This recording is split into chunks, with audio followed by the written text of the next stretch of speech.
Everyone, मैं रोहित कुमार आप सबका मास्टरमाइंड कॉम्पिटिटिव क्लास में आप सबका स्वागत करते हैं, जो कि बिहार पुलिस के होने वाले एग्जामिनेशन में को देखते हुए एमसीक्यू रिवीजन सीरीज को स्टार्ट किया गया है।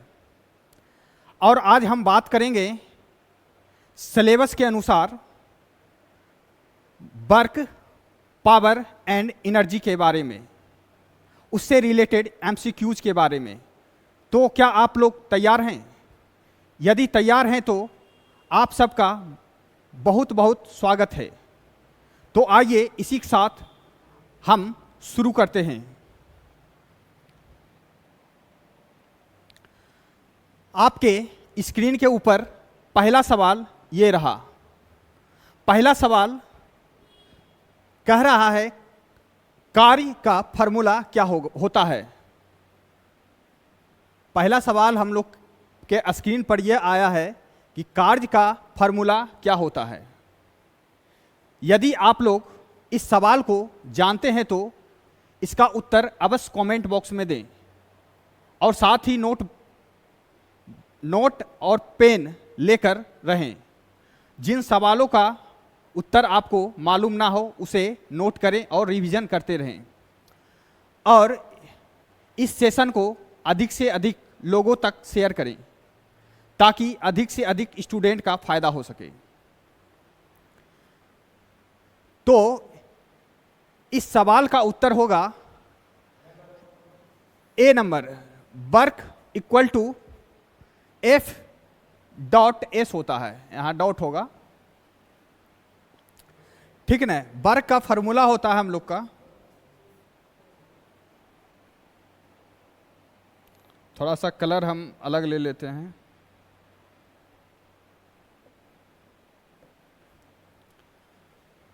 तो क्या आप लोग जानते हैं वर्क किसे कहते हैं?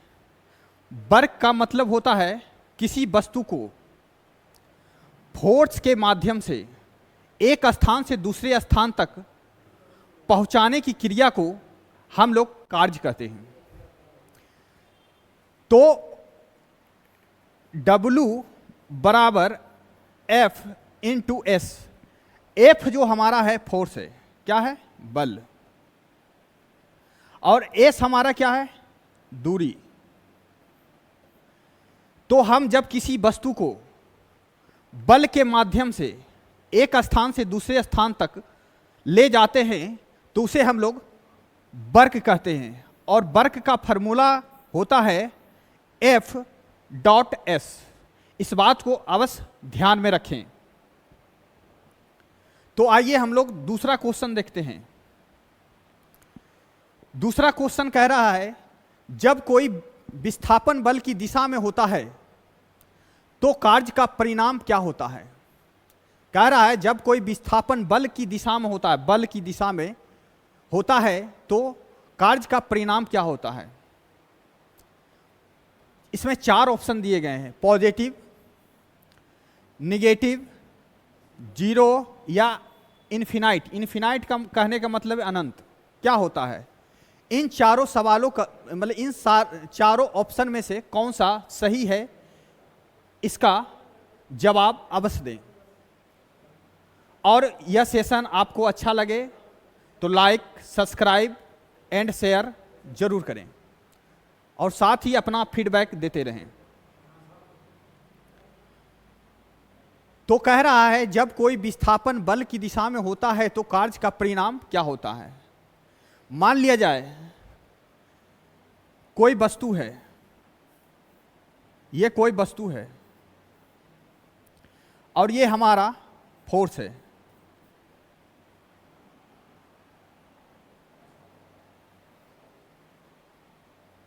ये हमारा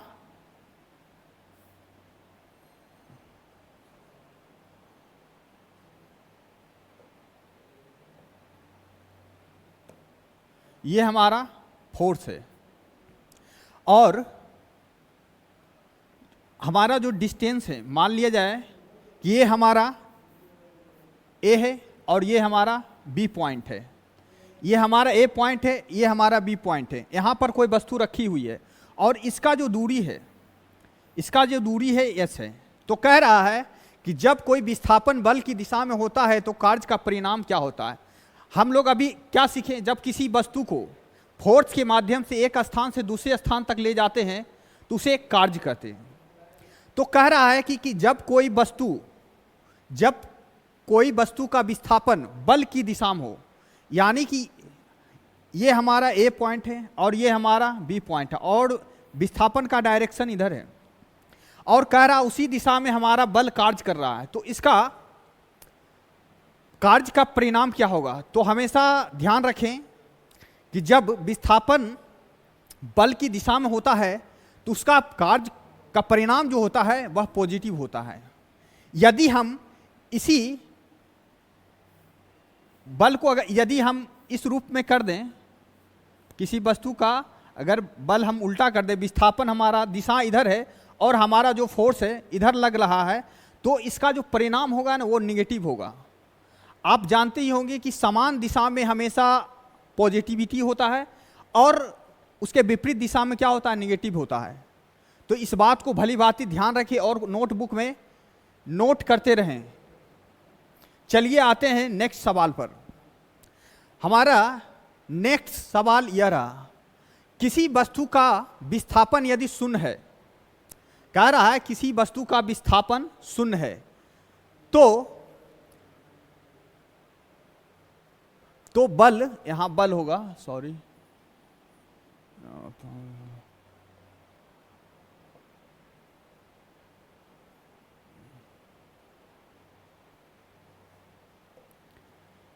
यहां क्या होगा, बल होगा।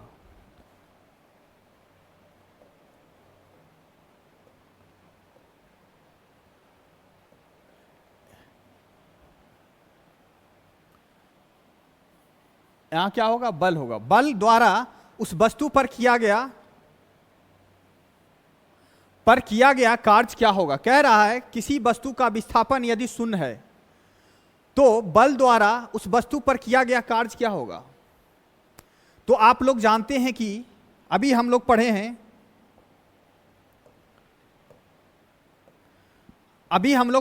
क्या पढ़े हैं, वर्क बराबर फोर्स इनटू क्या है, विस्थापन, यानी कि डिस्प्लेसमेंट।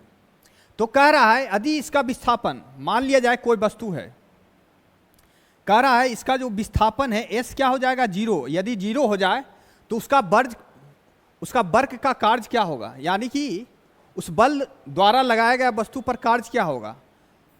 यदि हम जानते हैं कि किसी एस है, यदि हमारा जो विस्थापन क्या कर रहा है, शून्य है, यदि शून्य होगा तो हमारा जो फोर्स होगा ये भी क्या हो जाएगा, शून्य हो जाएगा, यानी कि वर्क जो होगा शून्य हो जाएगा। यदि हमारा विस्थापन शून्य हो जाएगा तो बल द्वारा उस वस्तु पर किया गया कार्य क्या होगा, शून्य होगा, क्योंकि यह हमारा फॉर्मूला है W into F into S, ठीक ना। तो कह रहा है एस हमारा क्या है, शून्य है। जब शून्य होता है, जब किसी संख्या को शून्य से गुना करते हैं तो क्या होता है, शून्य हो जाता है। तो इसीलिए इसका जो वर्क होगा क्या होगा, शून्य होगा। तो इसका ऑप्शन क्या होगा, सी नंबर होगा।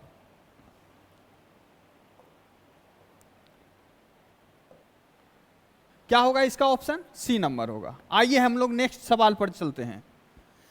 किसी बल द्वारा उसकी लंबवत दिशा में कार्य का परिणाम क्या होगा। कह रहा है अब कोई वस्तु है जो कि मान लिया जाए यहां कोई वस्तु है,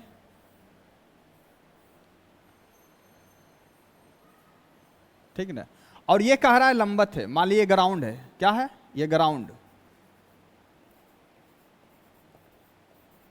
और ये हमारा क्या है, बल है जो कि लंबवत है, और ये हमारा डायरेक्शन है, ठीक ना, ये हमारा फोर्स हो गया, ठीक ना। तो कह रहा है किसी बल द्वारा उसकी लंबवत दिशा में कार्य का परिणाम क्या होगा। जब कोई चीज लंबवत होता है तो आप लोग जानते हैं कि उसमें एंगल जो बनता है 90 डिग्री बनता है। जब कोई चीज लंबवत होता है तो उसका जो थीटा होता है कितना होता है, 90 डिग्री, ठीक ना। तो आप लोग पढ़े होंगे ग्राफ, ठीक ना। मान लिया जाए कि ये हमारा एक्स एक्सिस है और ये हमारा क्या है, वाई एक्सिस है, और मान लीजिए कोई वस्तु यहाँ रखा हुआ है, ठीक, और यहाँ पर हम लोग का क्या है, कोई वस्तु है, और यहाँ जो है फोर्स लग रहा है, क्या लग रहा है, फोर्स, और ये हमारा पॉइंट है। तो जो एंगल हम लोग का बनेगा, यहाँ क्या बनेगा, यहाँ कुछ तो एंगल बनेगा, क्या बनेगा, थीटा बनेगा। और हम लोग जानते हैं 9th क्लास में आप लोग पढ़े होंगे भली भांति से कि एंगल की दिशा में जो होता है ना वो हमारा क्या होता है, कॉस थीटा होता है। क्या होता है, कॉस थीटा। और हमारा जो एंगल के विपरीत दिशा में जो होता है वो क्या होता है, साइन थीटा होता है, ठीक ना। तो कह रहा है कि हमारा जब किसी बल द्वारा उसकी लंबवत दिशा में किया गया कार्य का परिणाम क्या होगा ये पूछ रहा है। तो हम लोग फार्मूला पर सीधे आते हैं। W बराबर आप लोग कहीं देखे होंगे कि F into S cos theta, क्या, कॉस थीटा। ये भी एक फार्मूला होता है। जब एंगल की बात आता है तो हमारा जो फार्मूला होता है ना वो ये होता है, क्या होता है, W बराबर F into S cos theta, ठीक ना। अब कह रहा है कि लंबत है, लंबत में जानते हैं कि हम लोग लंबत मतलब 90 डिग्री, तो 90 डिग्री, तो W बराबर क्या हो जाएगा, F into S cos 90 degree. आप लोग जानते होंगे 90 डिग्री का मान क्या होता है, 90 डिग्री का मान क्या होता है, शून्य होता है। क्या होता है, शून्य होता है। तो W बराबर क्या हो जाएगा, F into S into zero, यानी कॉस थीटा का 90 डिग्री मान जीरो हो गया। तो W बराबर क्या हो जाएगा, जीरो मतलब सब जीरो, जीरो का मतलब सब जीरो, यानी कि इसका जो वर्क होगा क्या होगा, जीरो होगा। आप सिंपल भाषा में याद रखें कि किसी वस्तु द्वारा किसी बल द्वारा उसकी लंबवत दिशा में कार्य का परिणाम क्या होगा, तो शून्य होगा। क्यों होगा, क्योंकि जो हमारा एंगल होता है ना लंबवत में वो 90 डिग्री होता है। और हम लोग जानते हैं कि वर्क का फॉर्मूला क्या होता है, F into S cos theta होता है। और कॉस थीटा यहाँ नहीं, थीटा का मान 90 डिग्री हो गया। जब थीटा का मान 90 डिग्री हो गया तो हम लोग, आप लोग पढ़े होंगे 10th क्लास में, 9th क्लास में, कॉस 90 डिग्री का मान होता है जीरो। जब कोई चीज जीरो होता है तो यानी कि सब जीरो, तो इसका परिणाम क्या होगा, शून्य होगा, यानी कि कार्य क्या होगा, शून्य होगा। चलिए आते हैं नेक्स्ट सवाल पर। कोई तरह का दिक्कत हो, परेशानी हो, कोई समझ में ना आए तो कमेंट में अवश्य लिखें, क्योंकि कमेंट पढ़ा जाएगा और कमेंट को सुना जाएगा और आपके अनुसार ही फीडबैक की, जैसा आप रिस्पांस करेंगे उस अनुसार आपको जो है ना जवाब दिया जाएगा, उसमें कुछ सुधार किया जाएगा। कोई तरह की दिक्कत, और वीडियो को ज़्यादा से ज़्यादा लोगों तक शेयर करें।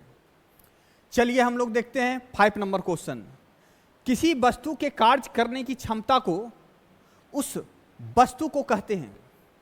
मान लिया जाए आप लोग इंसान के अंदर हो या कोई गाड़ी हो, कोई बाइक हो, उसके अंदर एक कैपेसिटी होता है। क्या होता है, क्षमता होता है किसी चीज़ को करने की। जैसे आप मनुष्य हैं तो मनुष्य के अंदर भी एक क्षमता होती है किसी कार्य को करने की।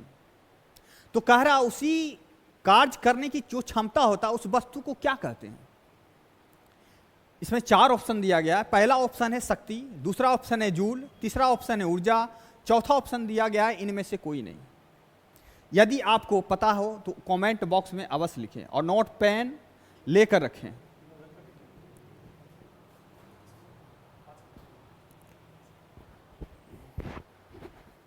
नोट पेन लेके रखें। तो देखिए, तो कह रहा किसी वस्तु के कार्य करने की क्षमता को उस वस्तु को क्या कहते हैं।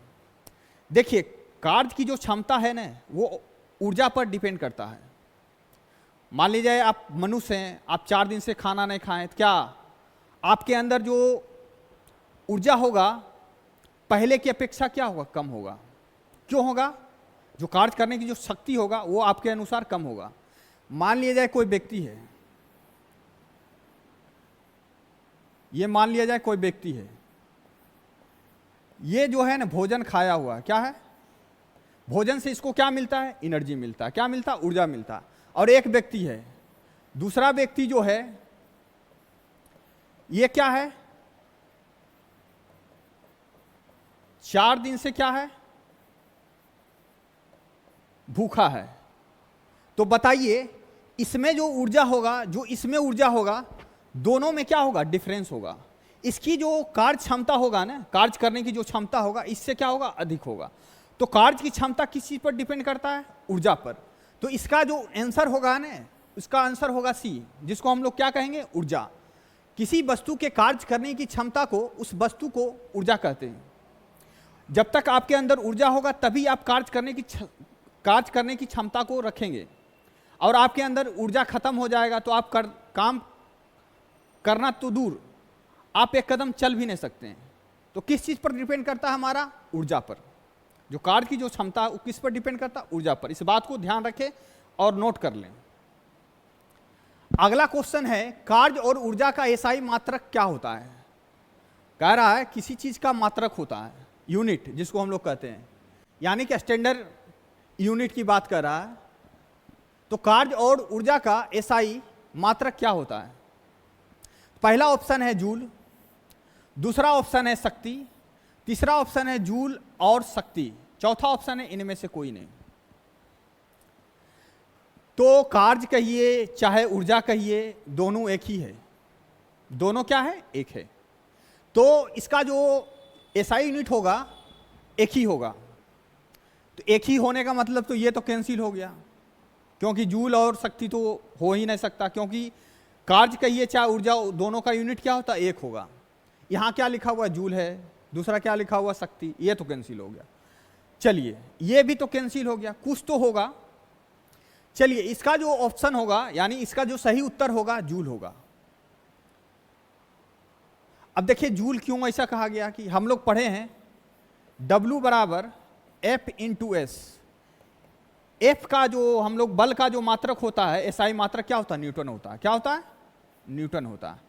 और जो दूरी होता है, डिस्टेंस या डिस्प्लेसमेंट कह दीजिए, विस्थापन का जो मात्रक होता है क्या होता है, मीटर होता है, यानी कि न्यूटन मीटर। तो ये तो कहीं दिख नहीं रहा है, और ये इंटरनेशनल हमारा स्टैंडर्ड यूनिट भी नहीं। स्टैंडर्ड यूनिट किसको माना गया है, जूल को। इसी को न्यूटन मीटर को ही हम लोग क्या कहते हैं, जूल के रूप में नाम से जाने जाता है। न्यूटन मीटर को ही जूल कहते हैं। इसलिए कार्य हो ऊर्जा हो, उसका एसआई यूनिट क्या होगा, जूल होगा। इस बात को ध्यान रखें। कभी कभी हो सकता है आपसे उल्टा सवाल पूछ ले कि जूल किस यूनिट को कहा जाता है, तो हो सकता है ऑप्शन में आपको न्यूटन मीटर दे दे, हो सकता है आपसे न्यूटन पर मीटर दे दे, हो सकता है आपसे न्यूटन मीटर स्क्वायर दे दे। तो इसमें आप कंफ्यूज हो सकते हैं, इसलिए इस चीज को नोट कर लीजिए। हो सकता है आपसे ऑप्शन में उल्टा सवाल पूछ ले कि जूल किस यूनिट को कहते हैं, किस यूनिट को कहेंगे, न्यूटन मीटर को। चलिए आइए हम लोग अगला सवाल देखते हैं। क्या क्या चीज ये,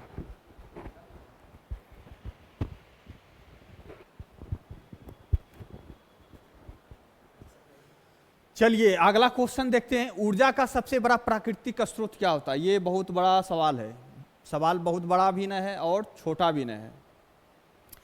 इसमें 4 ऑप्शन दिया गया, सूर्य, चंद्रमा, पृथ्वी और ग्रह। तो बताइए कि ऊर्जा का सबसे बड़ा प्राकृतिक स्रोत क्या है, सबसे बड़ा, उससे बड़ा कुछ भी नहीं। तो इस ऑप्शन को आप भली भांति जानते होंगे, हमको पता है। तो इसका जो आंसर होगा सूर्य होगा। अब बताइए सूर्य में ऊष्मा कहाँ से आता है। तो सूर्य में हम लोग का ऊष्मा कहाँ से आता है, उसमें हाइड्रोजन गैस जो है ना सूर्य में पाया जाता है। और जब हाइड्रोजन गैस जब संलयन करता है तो उससे क्या बनता है, हम लोग का हीलियम बनता है। मान लीजिए कि एक हाइड्रोजन यहाँ है, इसका यूनिट क्या होता है, ये एक हाइड्रोजन यहाँ है। जब ये मिलेगा, रिएक्शन जब करता, संलयन,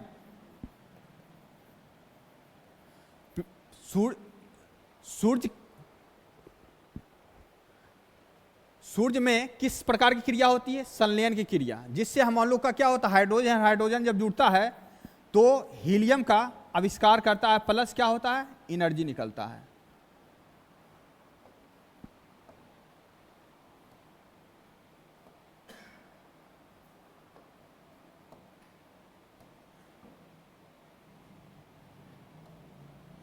क्या निकलेगा,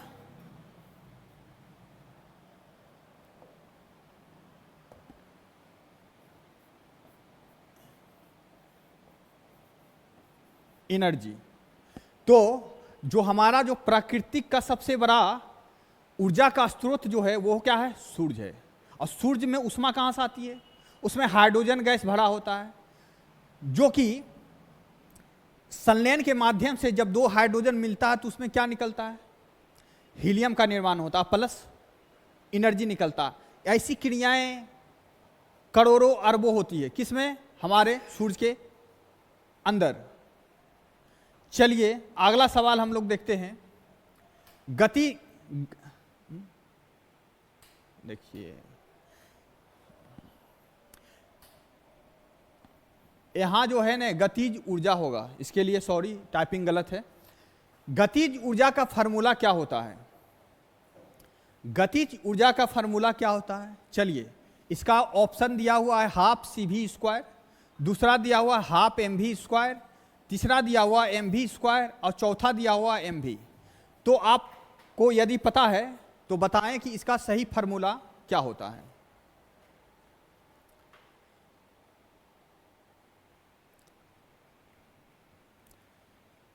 देखिए गतिज ऊर्जा का फार्मूला, सही फार्मूला होता है हाफ एम वी स्क्वायर।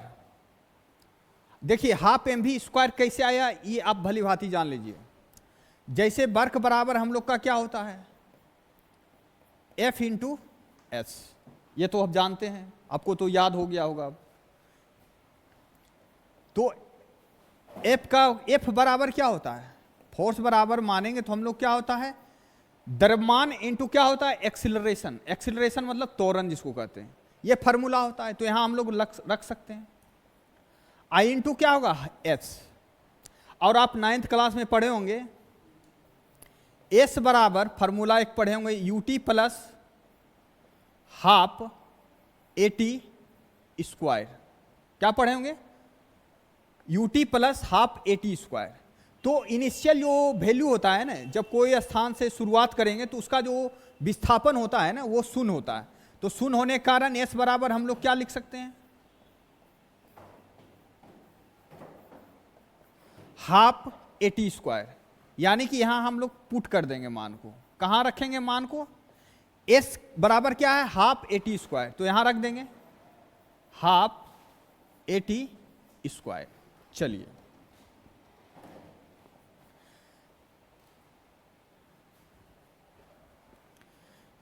अब इसको क्या करेंगे, हाफ एम और ए और ए क्या हो जाएगा, ए स्क्वायर हो जाएगा और टी क्या होगा, स्क्वायर हो जाएगा। चलिए अब हम इसको ऐसे लिख सकते हैं क्या, ऐसे लिख सकते हैं क्या, लिख सकते हैं कि नहीं। और आप एक फार्मूला और पढ़े होंगे, V बराबर U प्लस एटी, ये भी पढ़े होंगे आप 9th क्लास में। यदि नहीं पढ़े हैं तो आप 9th बुक में जाकर के आप खोल कर देख सकते हैं। तो इनिशियल वैल्यू क्या होता है, जब हम किसी स्थान से शुरू करते हैं तो 0 से शुरुआत करते हैं, तभी तो 1 2 3 4 जहां हमको जाना है वहां पहुंचते हैं। तो यहां क्या हो जाएगा, इनिशियल वैल्यू क्या हो जाएगा, 0। अब बचेगा क्या, 80। तो अब हम लोग क्या जान रहे हैं, 80। तो 0 का वैल्यू तो 0 होता है, इसको लिखें अथवा ना लिखें कोई दिक्कत नहीं है। अब देखिए 80 की जगह पर हम लोग क्या रख सकते हैं, यहां भी रख सकते हैं कि नहीं। तो हाफ क्या हो जाएगा, एम भी स्क्वायर। ये फार्मूला आ गया हम लोग का, क्या किसका आ गया, काइनेटिक एनर्जी का, यानी कि वर्क का। तो हम लोग फार्मूला भी ड्राइव कर सकते हैं, यदि हमको फार्मूला याद हो तो पता कर सकते हैं कि गतिज ऊर्जा का फार्मूला क्या होता है। इसका फार्मूला क्या होता है, हाफ एम वी स्क्वायर। आप लोग समझ गए होंगे ये फार्मूला कहां से आया। गतिज मतलब क्या होता है, किसी चीज जब गति करता है ना तभी हम गतिज ऊर्जा को निकाल सकते हैं। चलिए आइए हम लोग नेक्स्ट सवाल।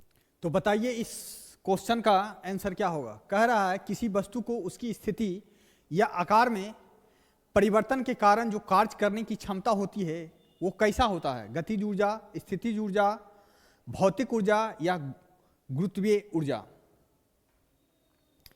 तो आप लोग एक बात को हमेशा ध्यान रखें,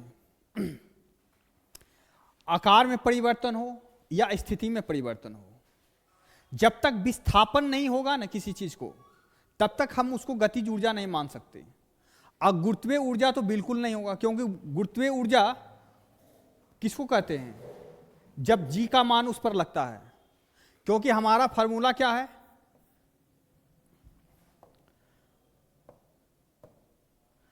हमारा फॉर्मूला क्या है, work equal to F into S, यानी कि फोर्स इंटू विस्थापन, यानी कि डिस्टेंस डिस्प्लेसमेंट।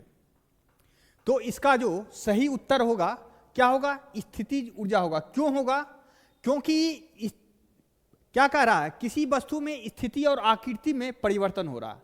क्योंकि एक स्थान से दूसरे स्थान कोई वस्तु नहीं जा रहा है, बल्कि उसके आकार में, यदि कोई इंसान पतला है अथवा सा मोटा हो गया तो उसके स्थिति में परिवर्तन आया, ना कि वो एक स्थान से दूसरे स्थान पर गया, उसके शारीरिक परिवर्तन आया। तो इसलिए उसमें कैसी ऊर्जा होगी, स्थितिज ऊर्जा होगी। जब गतिज ऊर्जा कब होती, जब कोई वस्तु एक स्थान से दूसरे स्थान तक जाता या हम ले जाते, तब क्या होता, उसमें गतिज ऊर्जा होता। तो चलिए आइए हम लोग नेक्स्ट क्वेश्चन देखते हैं। नेक्स्ट क्वेश्चन कह रहा स्थितिज ऊर्जा का फॉर्मूला क्या होता है। कह रहा स्थितिज ऊर्जा का फॉर्मूला क्या होता है। स्थितिज ऊर्जा का फॉर्मूला होता है mgh mv स्क्वायर या हाफ mv स्क्वायर। तो बताइए इन चारों ऑप्शन में से कौन सा स्थितिज ऊर्जा का फॉर्मूला है। mgh mv square half mv square. तो आप इसके पहले क्वेश्चन में पढ़ चुके हैं कि गतिज ऊर्जा का फॉर्मूला क्या होता है, हाफ mv स्क्वायर। ये तो नहीं होगा, आप इलिमिनेट भी कर सकते हैं, ऑप्शन को इलिमिनेट भी करना सीख सकते हैं। और आप तो जानते हैं कि mv बराबर क्या होता है, mv किसका फॉर्मूला होता है, संवेग का होता है, संवेग जिसको कहते हैं। ये भी नहीं होगा क्या,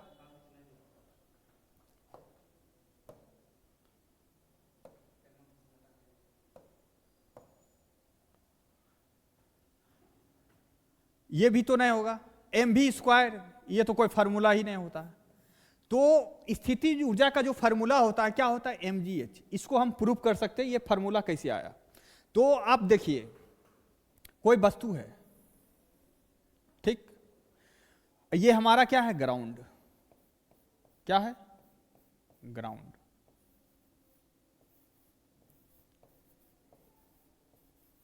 और ये वस्तु क्या हो रहा है, फ्री फॉल हो रहा है। मान लीजिए कि यहां से यहां की दूरी कितना है, हाइट h मान लीजिए। जब कोई चीज ऊंचाई से हम लोग गिराते हैं, तो जब कोई चीज ऊंचाई से गिराते तो वहां कौन सा बल कार्य करता है, कौन सा त्वरण काम करता है, जी का मान क्या काम करता है, जी। तो ये वस्तु में क्या होगा, इसमें कोई द्रव्यमान होगा जिसको हम लोग m मान लेते हैं, ठीक। और हम लोग जानते हैं कि कोई ऊर्जा हो, गतिज ऊर्जा हो या स्थितिज ऊर्जा हो, क्या है, ऊर्जा है। तो हम लोग ऊर्जा का फॉर्मूला जानते हैं, क्या होता है, F इंटू क्या होता है, S होता है। और हम लोग जानते हैं बल बराबर क्या होता है, फोर्स जिसको कहते हैं, इसके बराबर क्या होता है, बल इसको कहते हैं। बल बराबर क्या होता है,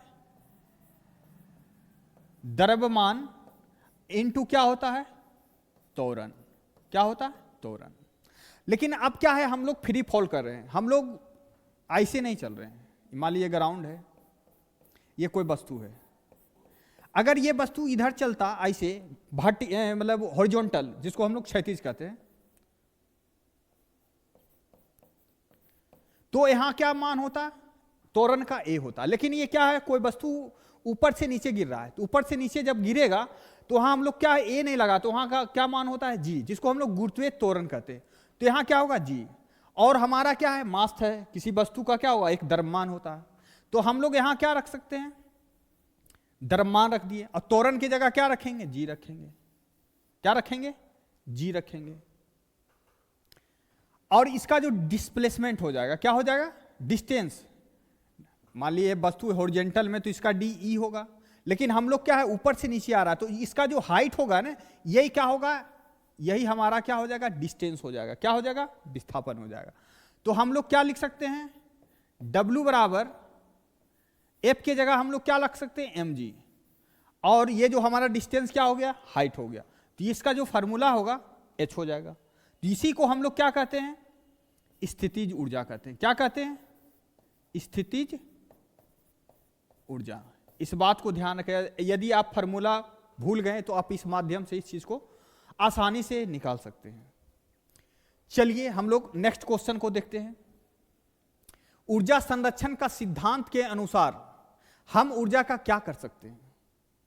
मतलब कह रहा है कि ऊर्जा का एक संरक्षण का सिद्धांत है, कंजर्वेटिव ऑफ एनर्जी हम लोग कहते हैं इंग्लिश में। उसका क्या सिद्धांत है, क्या ऊर्जा को हम लोग उत्पन्न कर सकते हैं। यहां जो यूनियन ने होगा, यहां होगा उत्पन्न, क्या होगा उत्पन्न, यहां होगा नष्ट, और सी ऑप्शन डिलीट हो गया है और डी ऑप्शन। सी में परिवर्तन और डी में होगा इनमें से कोई नहीं, इनमें से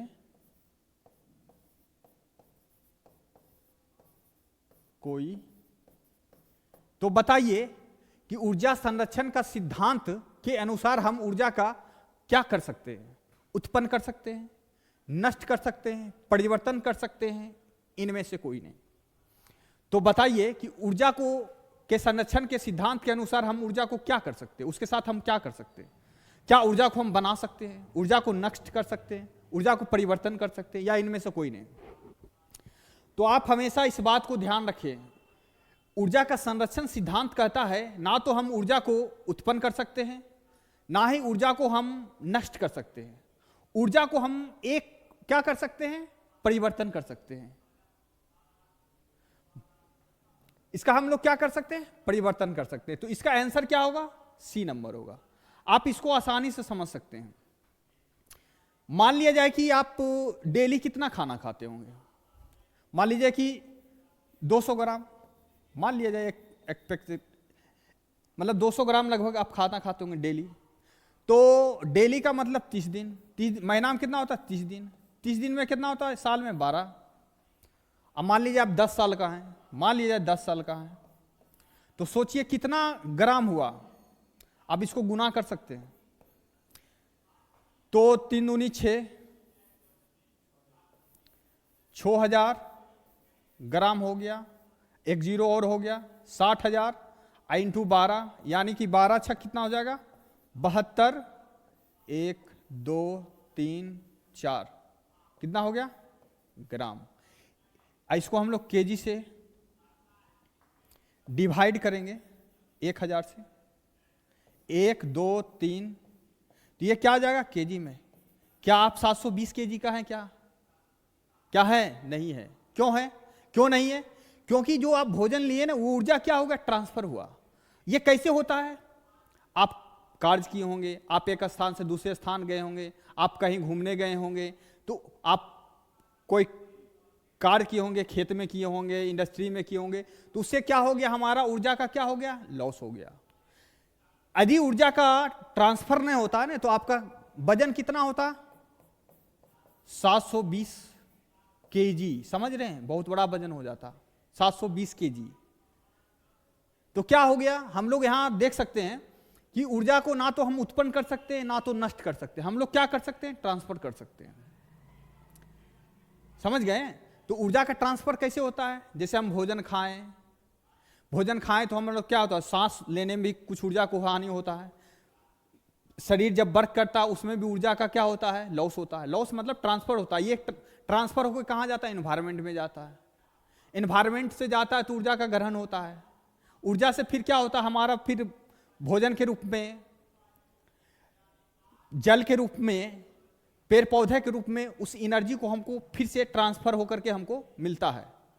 तो हमेशा याद रखिए कि ऊर्जा का संरक्षण का सिद्धांत यही कहता है, ना तो हम ऊर्जा को उत्पन्न कर सकते हैं, ना तो नष्ट कर सकते हैं, सिर्फ और सिर्फ क्या कर सकते हैं, परिवर्तन कर सकते हैं, एक माध्यम से दूसरे माध्यम में। तो इसका सही उत्तर होगा सी नंबर।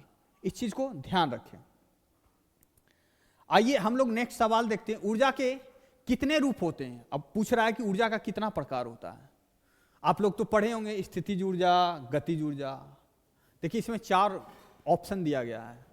पहला में कह रहा है गतिज ऊर्जा, दूसरा में कह रहा है गतिज ऊर्जा, स्थितिज ऊर्जा, तीसरा में कह रहा है गतिज ऊर्जा, स्थितिज ऊर्जा, प्रकाश ऊर्जा। फिर कह रहा है गतिज ऊर्जा, स्थितिज ऊर्जा, रासायनिक ऊर्जा, प्रकाश ऊर्जा और ऊष्मीय ऊर्जा। तो बताइए ऊर्जा के कितने प्रकार होते हैं? देखिए ऊर्जा का प्रकार जो है ना बहुत होते हैं, जिसको हम लोग डी कहते हैं। गतिज ऊर्जा भी होगा, स्थितिज ऊर्जा भी होगा, रासायनिक ऊर्जा भी होगा, प्रकाश ऊर्जा भी होगा, ऊष्मीय ऊर्जा भी होगा, यांत्रिक ऊर्जा भी होगा, ये भी होगा। लेकिन ऑप्शन में हम लोग को क्या दिया हुआ है? गतिज ऊर्जा, स्थितिज ऊर्जा, रासायनिक ऊर्जा, प्रकाश ऊर्जा और ऊष्मीय ऊर्जा। तो हम लोग किस में टिक लगाएंगे? जिसमें ज्यादा ऑप्शन होगा और जिसमें अलग अलग प्रकार की ऊर्जाएं की बात की गई होगी। तो हम लोग का क्या है? ऊर्जा का प्रकार क्या है? गतिज ऊर्जा, स्थितिज ऊर्जा, रासायनिक ऊर्जा। रासायनिक ऊर्जा देखते हैं, बैटरी वगैरह जो देखते हैं उसमें क्या होता है? रासायनिक ऊर्जा से हम लोग इलेक्ट्रिक ऊर्जा मिलता है। बैटरी में क्या होता है? वो रसायन होता है, उसे हम लोग क्या मिलता है?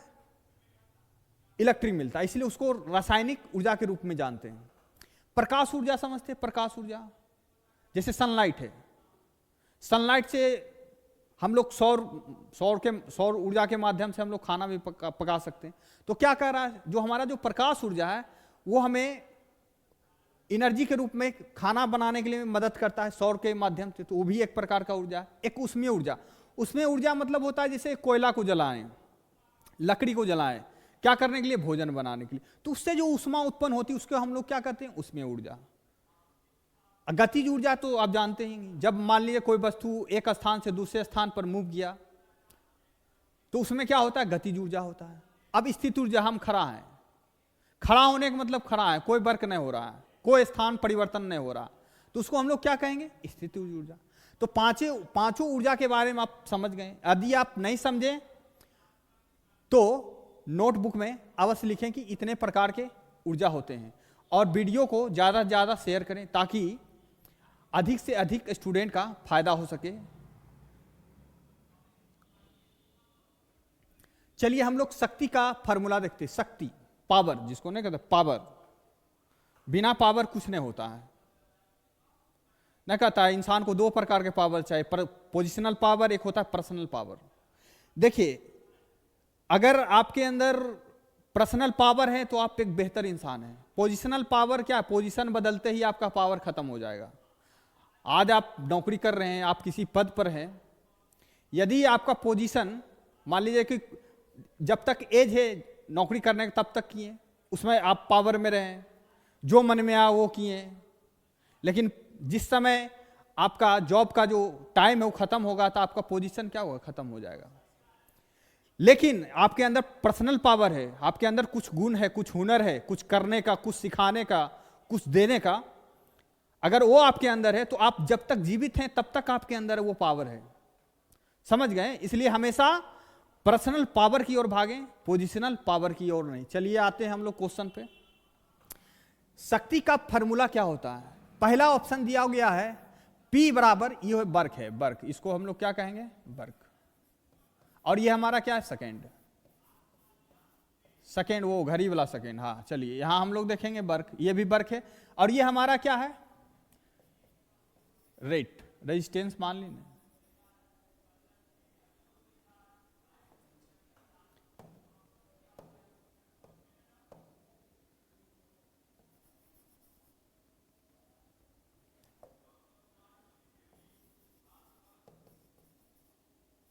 रेजिस्टेंस, ठीक है। और ये क्या है? हमारा वर्क है। और ये क्या है? टाइम। और ये हमारा क्या है? P इक्वल टू क्या है? Work into time. तो बताइए शक्ति का फॉर्मूला क्या होगा? चार ऑप्शन दिए गए हैं आपके अंदर। शक्ति किसको कहते हैं?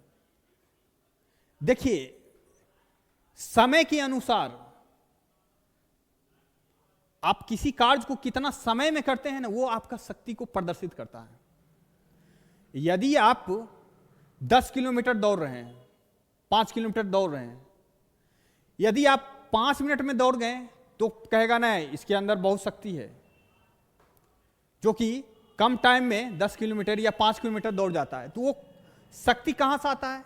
तो शक्ति को उसको कहते हैं जब वर्क, समय के अनुसार वर्क जब आप करते हैं, जितना आप टाइम लेंगे ज्यादा, तो आपका पावर कितना हो जाएगा, घट जाएगा। जितना, क्यों ऐसा होगा देखिए, अब पावर को हम लोग टाइम, इसको हम हटा दिए, ये क्या हो गया, व्युत्क्रमानुपाती कहते हैं। यदि टाइम बढ़ेगा तो आपका पावर क्या होगा, घट जाएगा, और यदि टाइम कम होगा तो आपका पावर क्या होगा, बढ़ जाएगा। ये व्युत्क्रमानुपाती के बारे में आप जरूर पढ़े होंगे, मैथ में भी पढ़े होंगे, और ये आप फिजिक्स में भी पढ़े होंगे। तो क्षमता किसको कहते हैं, आप किसी कार्य को कितना टाइम में करते हैं, उसी को हम लोग क्षमता कहते हैं। तो कहां दिख रहा है इस फॉर्मूला में, टाइम कहां है, टाइम देखिए यहां सेकेंड है, सेकेंड का कोई, यहां हम लोग का सही फॉर्मूला क्या होगा, P इक्वल टू W/T, यानी कि वर्क को हम कितने समय में कर रहे हैं, उसी को हमको क्या होता है, शक्ति कहते हैं। तो आप समझ गए शक्ति किसको कहते हैं, कितना समय में हम किसी कार्य को कर रहे हैं। अगर 1 मिनट में कर रहे हैं, 2 मिनट में कर रहे हैं, 3 मिनट में कर रहे हैं, 5 मिनट में कर रहे हैं, तो उसी को हम लोग क्या कहते हैं, शक्ति कहते हैं। चलिए नेक्स्ट क्वेश्चन हम लोग देखते हैं, शक्ति का मात्रक क्या होता है। चलिए अब हम लोग मात्रक पढ़ा गए, उसका जो यूनिट है क्या होता है। तो हम लोग अभी पढ़े हैं, क्या पढ़े हैं, P equal to work upon क्या, टाइम, यही पढ़े हैं। तो हम लोग जानते हैं वर्क का फॉर्मूला, पीछे पढ़े होंगे, आपको बताए होंगे कि वर्क का जो मात्रक होता है क्या होता है, जूल, क्या होता है, जूल हो गया। और टाइम का जो मात्रक होता है क्या होता है, सेकेंड होता है ना, इसका स्टैंडर्ड यूनिट आप पढ़े होंगे, इसका स्टैंडर्ड यूनिट क्या होता है, टाइम का एस होता है, सेकेंड होता है। तो हमारा जो फार्मूला होगा क्या होगा, जूल पर सेकेंड, इस चीज को याद रखिएगा। तो पावर का यानी शक्ति का मात्रक क्या होगा, ऑप्शन नंबर ए क्या होगा, जूल पर सेकेंड, इसको याद रखें। हम एक एक चीज को ड्राइव करके बता रहे हैं, आप इस चीज को नोट करते रहें और नोटबुक में रखें, आपको फिर इस चैप्टर को पढ़ने की जरूरत नहीं पड़ेगी, इतना आपसे वादा करते हैं। आप कहीं से क्वेश्चन आएगा टाइम, वर्क, एनर्जी में आप पूरा बना सकते हैं। चलिए आइए नेक्स्ट क्वेश्चन को देखते हैं। 1 किलो वाट कितने के बराबर होता है, 1 किलो वाट, 1 किलो समझते हैं, 1 किलो मतलब 1000 होता है, 1000 क्या होता है, ग्राम होता है। और यहां हम लोग क्या कह रहा है, तो इसमें 4 ऑप्शन दिया गया, 100 वाट, 1000 वाट, 1 बटा, यहां वाट होगा, 1/1000 वाट या 1,00,000 वाट। तो बताइए इसका सही उत्तर क्या होगा, आप लोग आसानी से बता सकते हैं। किलो याद आ गया, समझिए 1000 हमको याद आना चाहिए, 1000 मतलब क्या होता है, यानी कि 1000 वाट। यहां कह रहा है 1 किलो वाट, तो 1 किलो में कितना होता है, 1000, तो 1000 लिखें और ये क्या होगा, वाट। तो इसका सही उत्तर क्या होगा, 1000 वाट, इसको नोट करें। चलिए अगला क्वेश्चन को देखते हैं। 1 किलो वाट की दर से 1 घंटा में व्यय ऊर्जा को कहते हैं। देखिए बहुत अच्छा सवाल है, कह रहा है 1 किलो वाट की दर से 1 घंटा में व्यय की गई ऊर्जा को क्या कहते हैं, वाट आवर कहते हैं, किलो वाट आवर कहते हैं, किलो वाट सेकेंड कहते हैं, या किलो वाट पर आवर कहते हैं, क्या कहेंगे। देखिए मान लिया जाए कि आपके अंदर, आपके घर में बिजली वगैरह आता होगा ना, तो उसमें किलो वाट के हिसाब से ही आपको यूनिट देना पड़ता होगा। आपके महीना में कितना किलो वाट यूनिट उठा, आप दिन में कितना वाट यूज करते हैं। तो इसमें कह रहा है 1 किलो वाट की दर से 1 घंटा में व्यय ऊर्जा को कहते हैं, क्या कहते हैं। मान लीजिए 1 घंटा में आप 1 किलो वाट बिजली को उपयोग किए, क्या किए, उपयोग किए, तो इसका सही यूनिट क्या होगा, यानी कि इसका ऊर्जा जो व्यय हुआ उसको क्या कहेंगे। तो इसका जो आंसर होगा ना, क्या होगा, किलो वाट आवर, क्योंकि अभी हम पढ़े कि 1 किलो वाट यूज किए, कितना किए, 1 किलो वाट, 1 किलो वाट कितना घंटा में किए, 1 आवर में किए, तो क्या हो जाएगा, 1 किलो वाट आवर, समझ गए।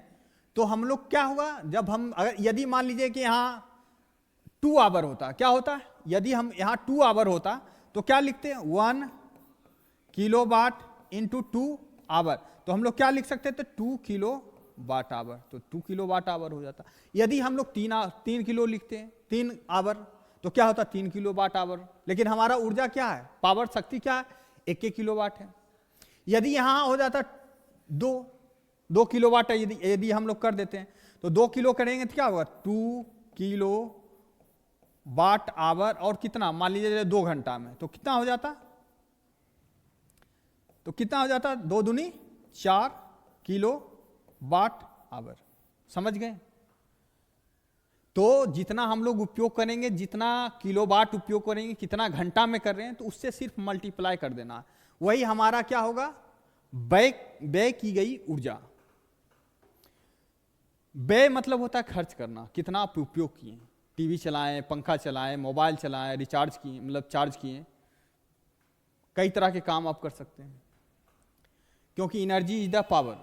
चलिए अगला क्वेश्चन है, घड़ी की चाबी में संचित ऊर्जा होती है। घड़ी देखें, घड़ी वो पेंडुलम वाला जिसमें चाबी जो घुमाते हैं, तो घड़ी की चाबी में जो संचित ऊर्जा होता है वो क्या होता है, स्थितिज ऊर्जा होता है, यांत्रिक स्थितिज ऊर्जा होता है, गतिज ऊर्जा होता है, या कोई ऊर्जा नहीं होता है। तो कैसा ऊर्जा होता है, तो हमेशा ध्यान रखें, घड़ी का जो चाबी होता है, जो चाबी देते हैं, जो टाइमिंग को देखते हैं, मिलाते हैं, घंटा मान लीजिए कि थोड़ा बहुत ऊपर नीचे हो गया टाइम में, तो उसको पीछे चाबी देने के लिए रहता है। उस चाबी को देने के लिए, चाबी जब घुमाते हैं मतलब उसको मोशन में ले जा रहे हैं, आप क्या कर रहे हैं, यांत्रिक, यानी कि वो यंत्र का काम कर रहा है, कोई एक मशीन का काम कर रहा है। यांत्रिक मतलब क्या होता है, कोई मशीन का कार्य कर रहा है।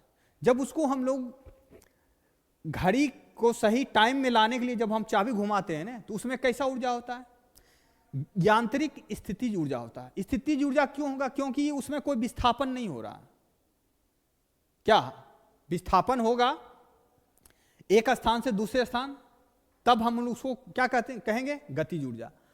विस्थापन नहीं हो रहा, लेकिन हाँ उसका जो चाबी जो यंत्र है, जो मशीन है, वो क्या होगा, मूव कर रहा है। तो उसको हम लोग क्या करेंगे, एक मशीन के माध्यम से हम टाइमिंग को मिलाते हैं, जो हमारा टाइम क्या हो गया, गड़बड़ हो गया, तो उसको मिलाते हैं, तो उसमें क्या होता है, यांत्रिक स्थितिज ऊर्जा होता है। इस बात को ध्यान रखें, स्थितिज ऊर्जा हर वो चीज में होगा जहां विस्थापन कुछ भी नहीं होगा, इतना ध्यान रखें। जहां विस्थापन होगा वहां गतिज ऊर्जा होगा। विस्थापन मतलब एक स्थान से दूसरे स्थान में मूव करना। चलिए अगला क्वेश्चन, जब एक चलती हुई वस्तु की गति दुगुनी कर दी जाए या उसका संवेग दुगना कर दिया जाए, तो उस वस्तु के गतिज ऊर्जा पर क्या प्रभाव पड़ेगा। समझ रहे हैं, कह रहा है कोई वस्तु है, उसका गति यानी कि वेलोसिटी, गति क्या मतलब वेलोसिटी, उसको क्या कर देंगे, दोगुना कर देंगे। या फिर संवेग, संवेग तो अभी आपको इंट्रोड्यूस करवाए थे, संवेग बराबर क्या होता है mv, या ये क्या हो जाएगा, दोगुना हो जाए, तो उसका गतिज ऊर्जा जो होगा उसका क्या परिवर्तन होगा, उसमें क्या परिवर्तन आएगा। तो आप लोग जानते हैं गतिज ऊर्जा यानी कि काइनेटिक एनर्जी, अभी तो फार्मूला आपको बताएं, हाफ mv स्क्वायर, स्क्वायर मतलब ये पूरा पर है, क्या होगा,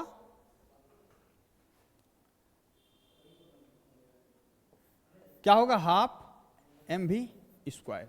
चलिए तो कह रहा है वेग में क्या होगा, मान लीजिए वेग को दुगना कर देंगे, मान लीजिए दुगना कर देते हैं, दुगना कर दिए तो कितना हो जाएगा, हाफ mv स्क्वायर इंटू क्या होगा 4 हो जाएगा। चलिए अब 4 को इधर ले आते हैं, इंटू क्या हो जाएगा, हाफ mv स्क्वायर, और जानते हैं हाफ mv स्क्वायर बराबर कितना होता है, काइनेटिक एनर्जी, यानी कि इसका जो गतिज ऊर्जा होगा वो क्या हो जाएगा, 4 गुना हो जाएगा। कितना हो जाएगा, 4 गुना। समझ गए, कितना होगा, 4 गुना। तो इसका जो उत्तर होगा इसका क्या हो जाएगा, सी नंबर होगा। आप इस फार्मूला के माध्यम से आप बना सकते हैं, और संवेग को दुगना कर देंगे तो भी 4 गुना आएगा। mv की जगह पर हम लोग क्या रख देंगे, आइए यहां देख लेते हैं, इधर काइनेटिक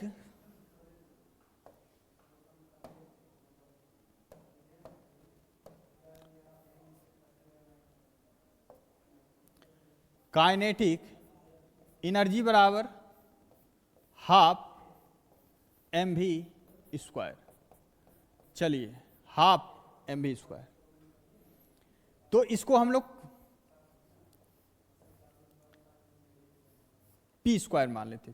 mv बराबर क्या होता है, अभी ना आपको बताया, mv बराबर क्या होता है, mv, p बराबर mv यानी संवेग। संवेग mv होता है। संवेग का फॉर्मूला क्या होता है, मास इंटू वेलोसिटी। तो हाफ इंटू हम लोग का क्या कर रहा है, संवेग का क्या हो जाएगा, दुगुना कर दें, यानी कि 2 गुना कर देते हैं इसको। तो 2 गुना कर देंगे तो कितना हो जाएगा, हाफ 4p²। तो अब यहां हम लोग लिख सकते हैं, 4 को आगे कर देते हैं, हाफ p²। और जानते हैं कि हाफ p² को क्या कहते हैं, काइनेटिक एनर्जी। तो इसका भी, इस माध्यम से भी, संवेग के माध्यम से भी आप इस चीज को कैलकुलेट कर सकते हैं।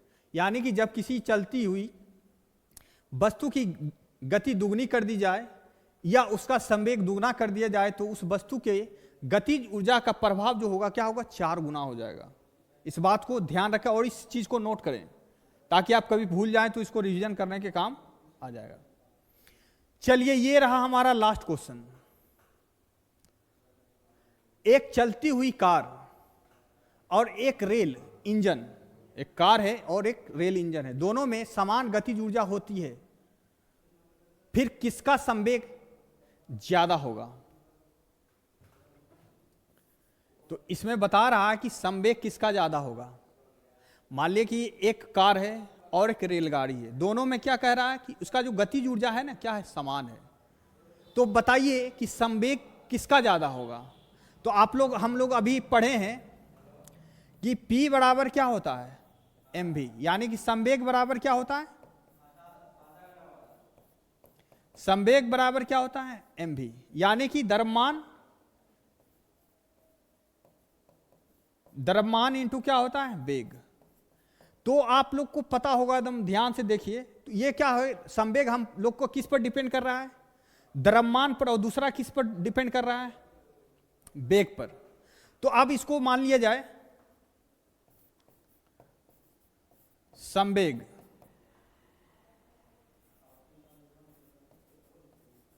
द्रव्यमान इनटू वेग। अब मान लीजिए कि इसको हम लोग कुछ मिनट के लिए हमको कांस्टेंट कर देते हैं। क्या करते थे, कांस्टेंट। तो संवेग डायरेक्टली प्रोपोर्शनल किसका हो जाएगा, द्रव्यमान का। समझ गए ना। तो देखिए, एक कार है, एक इंजन है, इंजन, रेल इंजन जिसको कहते हैं। तो बताइए किसका द्रव्यमान सबसे ज्यादा होगा, रेल इंजन का होगा, ऑटोमेटिक, आप जानते होंगे क्या होगा, रेल इंजन का होगा द्रव्यमान ज्यादा। जब रेल इंजन का द्रव्यमान ज्यादा होगा तो उसका संवेग भी क्या होगा, ज्यादा होगा। समझ गए ना। तो किसका संवेग ज्यादा होगा, तो इंजन का होगा। और आप दूसरी स्थिति में आप दूसरे स्थिति से भी जान सकते हैं। मान लीजिए कि संवेग, इस बार किसको कांस्टेंट करेंगे, द्रव्यमान को कांस्टेंट कर देते हैं। किसको कर देते हैं कांस्टेंट, द्रव्यमान को। तो इस संवेग डायरेक्टली प्रोपोर्शनल क्या होगा, वेलोसिटी, यानी कि वेग का हो जाएगा। अब इसमें आ जाइए, अब इसमें भी निकाल सकते हैं, जिसका वेग ज्यादा होगा उसका संवेग ज्यादा होगा, जिसका वेग कम होगा उसका संवेग कम होगा। तो ऐसे भी निकाल सकते हैं। तो सबसे ज्यादा किसका होगा, इंजन का। तो इसी के साथ आप सबका धन्यवाद करते हैं क्लास में बने रहने के लिए, और अपना फीडबैक देते रहें। क्लास को, सेशन को ज़्यादा से ज़्यादा लोगों तक शेयर करें ताकि ज़्यादा से ज़्यादा स्टूडेंट को फ़ायदा हो सके। मास्टरमाइंड कॉम्पिटिटिव क्लास का ये प्रयास कैसा लगा कमेंट बॉक्स में अवश्य लिखें। पीडीएफ यदि आपको चाहिए तो आपको मतलब पीडीएफ लगा दिया जाएगा। टेलीग्राम चैनल को ज्वाइन करें, मास्टरमाइंड कॉम्पिटिटिव क्लास को, जहां की आपको पीडीएफ को प्रोवाइड कर दिया जाएगा ताकि आपको रिवीजन करने में आसानी होगी। क्योंकि ज़्यादा दिन बिहार पुलिस एग्जाम में रहा नहीं, मुश्किल से 20 दिन लमसम होगा या उससे कम ही होगा। तो जितना हो सके रिवीजन करते रहें, पढ़ते रहें। इसी के साथ धन्यवाद, फिर मिलते हैं नेक्स्ट वीडियो में।